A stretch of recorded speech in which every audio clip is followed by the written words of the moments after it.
Welcome back to Jacques in the Garden. Today we are talking seedling tables, and that's actually what's pictured right here behind me. This is my current seedling table, which has been upgraded with a special structure and a special cloth, which we'll talk about throughout this video. But first, I want to talk a little bit about what to consider when it comes to actually building your seedling table, what things matter, what you should actually think about.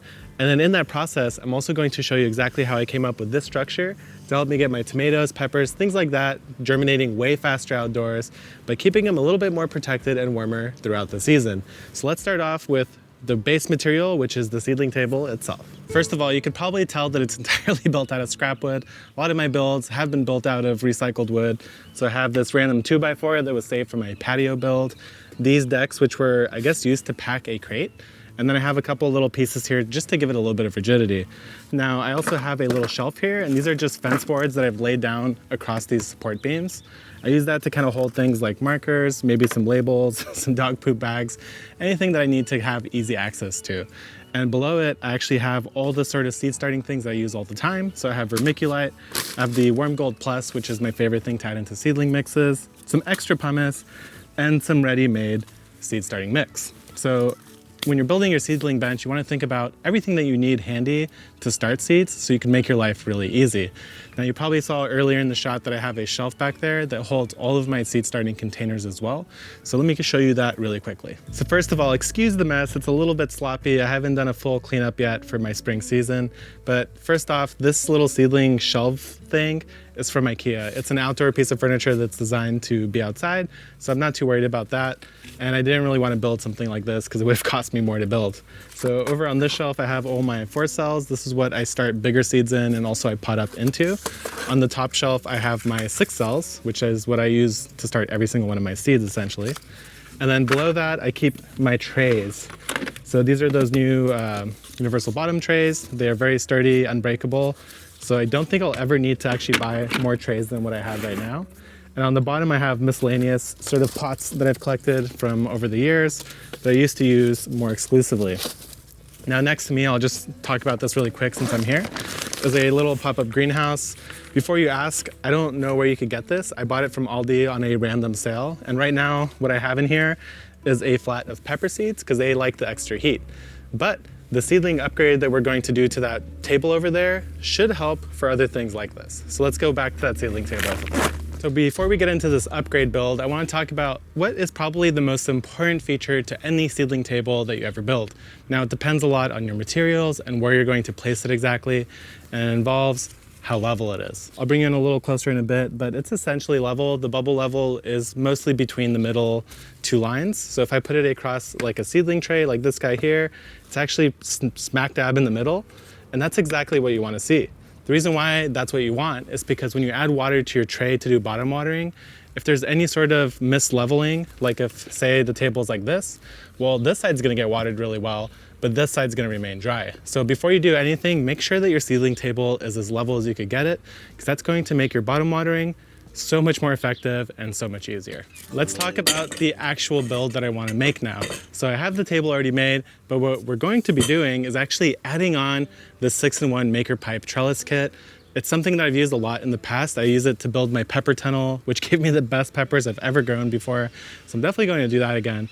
But now what I want to do is build a seedling table that for at least San Diego will work all 4 seasons. So I want it to be able to provide shade. I want it to be able to provide extra humidity and heat retention at this time of year. So what we're going to do is basically build a cage using this, and then we're going to have the ability to drape different fabrics over this entire seedling bench and give us the exact environment we want. I'm also going to include a thermometer in here so we could see how big of a difference it makes.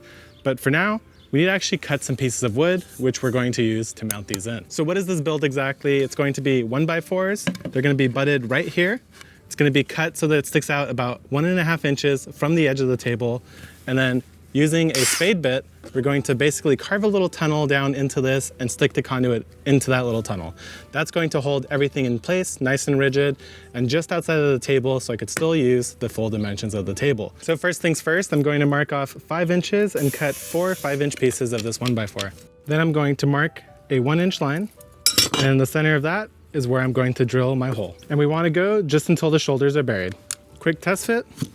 perfect. So now we actually need to attach this block to the table. What I'm going to do is use a clamp to get that first screw in. So I'm gonna clamp, get that good contact, make sure this is roughly kind of straight where I want it. And then we're going to be using these kind of trim head screws because I want it to be below the surface of the wood. I don't want to pre-drill, so I'm using something a little bit smaller to avoid splitting the wood. All right, that's not going anywhere. All 4 blocks are now attached to the corners where they need to be. So let's go ahead and do some test fitting. Now I have these fabric clamps, which I'll talk about more later, but I'm gonna go ahead and slide it on before I mount it here. So there's 1, 2, 3, and 4. So next up, we need to cut some of these crossbars for this section and that section. Now to measure it, you could measure from end to end and then subtract like 3 inches because basically from the end of the pipe to where it actually starts measuring is actually closer to 2 inches on one side. So if I were to measure the top of this total, I would need to account for 2 inches on either side, so minus 4. And this is 57, so I need a 53-inch length section. And that should span this distance perfectly.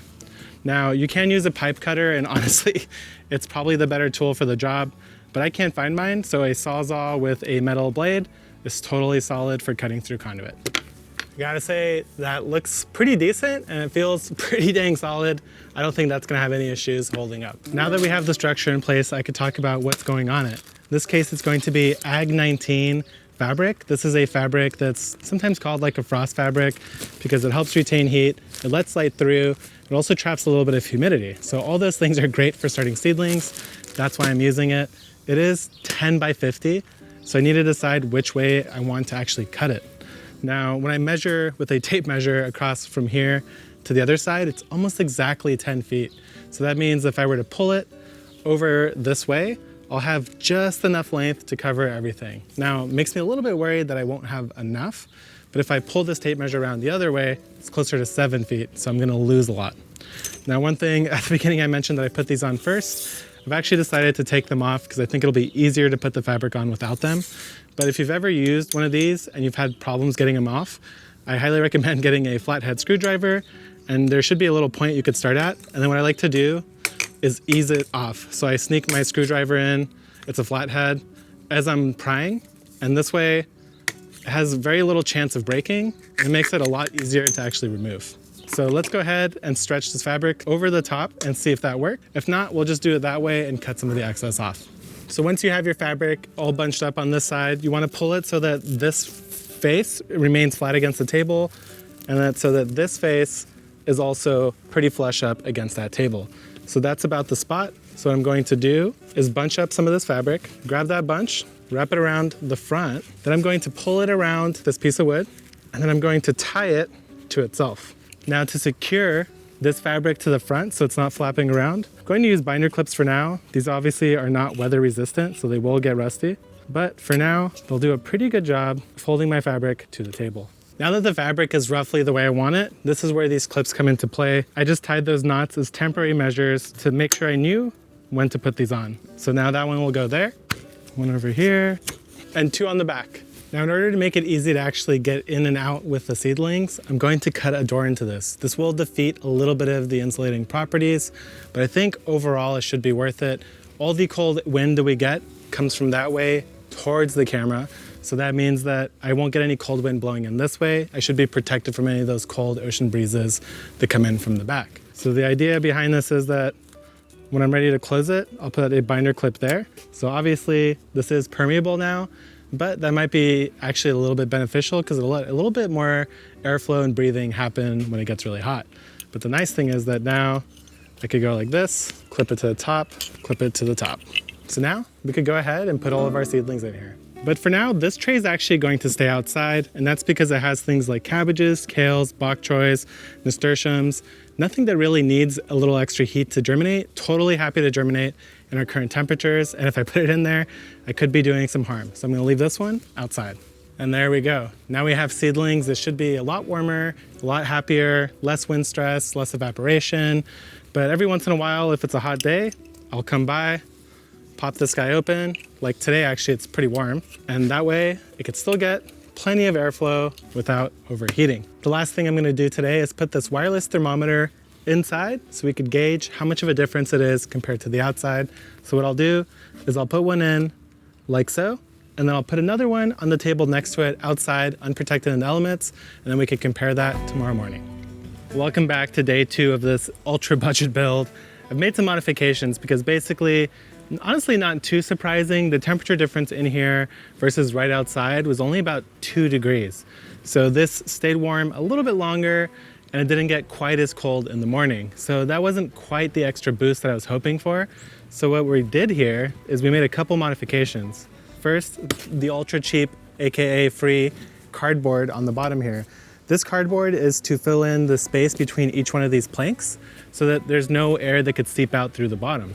That should help a decent amount, I think. But the other major thing that I've done here is I added a little piece of tape here to stop this seam from continuously ripping. So that should control that. But I also actually built like a little curtain. So you could scoot it off to the side, move it back forward when you need it. And the idea behind this is that since hot air rises, this gap when closed was quite significant. And so a lot of that hot air could have escaped. By adding this little curtain here, now what I could do is undo this, bring it down with the curtain. So what I've done here is I filled in this gap where air could have escaped. There's now an extra layer of that cloth here. So it should be a lot harder for that cold air to make its way in and for the hot air to make its way out. So we'll do this, we'll leave this overnight and we'll see how it does in the morning tomorrow. Since the initial build, I've been keeping an eye on this very closely and looking at how the temperatures differ throughout the days, whether it's cloudy or a nice clear sunny day like today. So the things that I've added are this curtain in the middle to help trap in any of that heat that floats up to the top from escaping from the slit. I also added a little bit of tape to where I slit the fabric so that it doesn't continue to rip. The last thing I did was add some cardboard underneath the base of all the trays to provide a little bit of heat capture throughout the nighttime so that basically I'm not bleeding out any heat or letting any cold air in through the base. I added that just as a little extra piece of insulation. So let's clip this side and then you'll see that I could just move this curtain by just basically dragging it. And now I have full access to my inner seedling bench.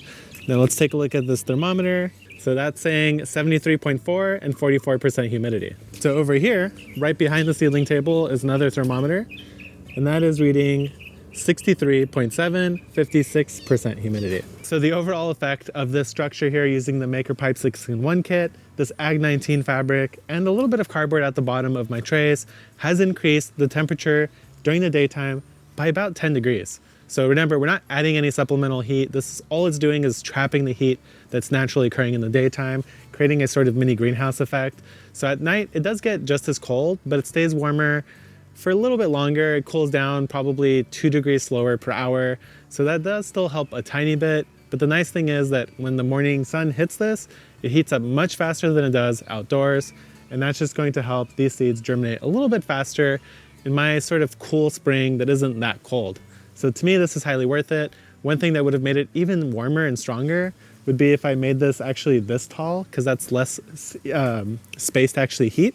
But I wanted to reuse the conduit that I already had, so that's why I did it like this. I'm just looking for a little bit of an edge. If you want to do something like this, hopefully this video has shown you everything you need to know and some of the advantages and sort of modifications I made as I played around with it. If you have any questions about this or seed starting in general, please drop it down in the comments. But until then, I'll see you next time.